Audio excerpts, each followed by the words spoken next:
বউ সুন্দরী পাটিসাপটা পিঠা দেখলেই মন ভরে যায়। খাওয়া তো পরের কথা, এই শীতে ঘন ঘন পাটিসাপটা পিঠা খাওয়া হবে। এর মধ্যে এই বউ সুন্দরী পিঠাটা একদিন হলেও বানাবেন। সেই জন্যই ভাবলাম পিঠাটাও তৈরি করে ফেলি, সাথে আমি খিরসাটা তৈরি করে দেখাবো কিভাবে পারফেক্ট মজার খিরসা তৈরি করা যায়। প্যানের মধ্যে 2 টেবিল চামচ পরিমাণ ঘি দিয়ে দিলাম, তারপর দিয়ে দিলাম আতপ চালের গুঁড়া 3 টেবিল চামচ পরিমাণ।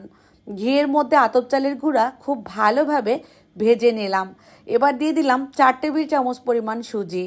সুজিটাকেও একটু ভেজে নিলাম। সুন্দর ফ্লেভার বের হলে দিয়ে দিচ্ছি 1 কাপ পরিমাণ গুঁড়া দুধ। ফুল ক্রিম যে ডিপ্লোমা দুধটা আছে সেটাই নিলাম আমি। দিয়ে দিলাম 2 কাপ পরিমাণ পানি।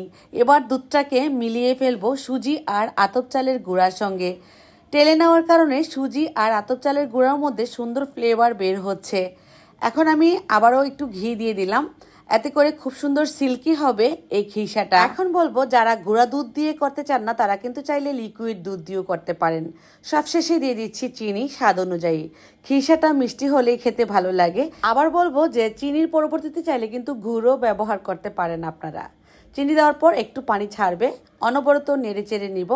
আমি সবশেষে আবারও একটু ঘি দিব সুন্দর ফ্লেভারের জন্য, কারণ এই খিরসাটা মজা হলেই কিন্তু পাটিসাপটা পিঠাটা অনেক বেশি মজা হবে। আরও 1 চা চামচ পরিমাণ ঘি দিয়ে দিলাম। খিরসা রেডি হয়ে গেল, একটা সাইডে নামিয়ে রাখছি। এবার আমি পাটিসাপটা পিঠার জন্য ব্যাটার তৈরি করে নেব। আতপ চালের গুঁড়া 1 কাপ পরিমাণ দিয়ে এর মধ্যে 1 কাপ পরিমাণ পানি দিয়ে দিচ্ছি, স্বাদ অনুযায়ী লবণ দিলাম।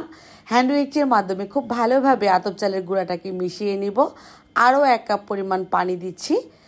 ভালোভাবে আতপ চালের গুঁড়াটাকে প্রথমে হ্যান্ড উইক্স দিয়ে আমি বিট করে নিলাম।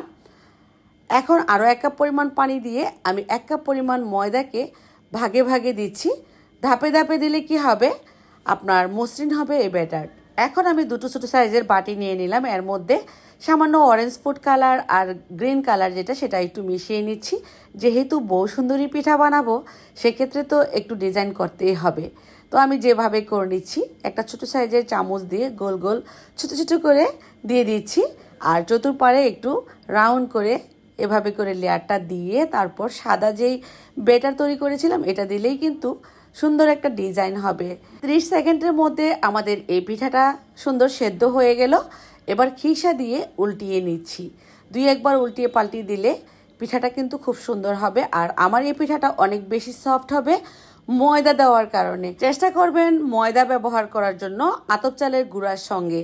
আর আতপ চালের গুঁড়া কিন্তু আমার এটা ডিপ ফ্রিজে ফ্রোজেন করা ছিল, সেখান থেকে নামিয়ে সঙ্গে সঙ্গে আমি ব্যাটার তৈরি করেই পিঠা তৈরি করছি।